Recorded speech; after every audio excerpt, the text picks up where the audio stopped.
Merry Christmas, everyone! So, ayan. So, ito yung dinner namin. So, ayan. Very well dressed talaga. So, ganyan kasi dito.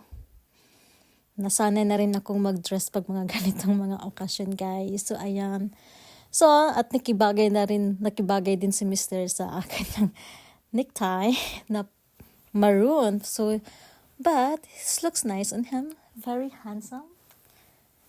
Yes, do you agree with that, guys? Yes. So, ayan. So, ang aming dinner ay raclette. So, ito yung nila dito sa Germany. So, ganyan-ganyan lang. So, depende kung anong gusto nyo. Meron kaming shrimps at saka chicken and then some vegetables. We have zucchini. Tapos, hindi pala fresh yung zucchini namin kasi nga nakalimutan namin na bumili. Dapat ngayon kami bumili. Nakalimutan namin na nasaraduhan kami ng mga shop.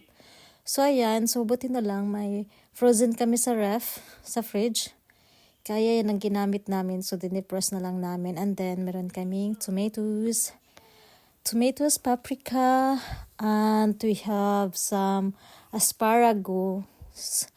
So, ayan, sari-sari yung aming gulay. So, gusto ko rin to kasi hindi siya masyadong heavy sa tiyan. And then, we put some cheese on it. And then, ayan, ganyan lang. So, luto-luto lang. Tapos, ito na rin yung ginawa namin last year. So, nagustuhan ko kasi kaysa sa fundo. So, ang fundo kasi mamantika kasi kailangan mo siyang iluto sa mantika. So, magluto-luto ka din. So, at ito, gusto ko lang kasi grilled siya. So, and then, hindi masyadong heavy. So, at hindi yung parang may time ka ba na kailangan ka makapagpahinga sa kakakain na naman ulit. Pag antayin mo, pag naluto na.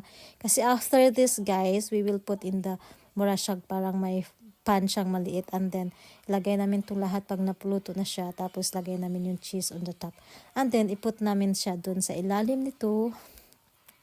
And then, kasi mainit yung ibabaw, so magluto din yung cheese para lang mag-melt yung cheese niya.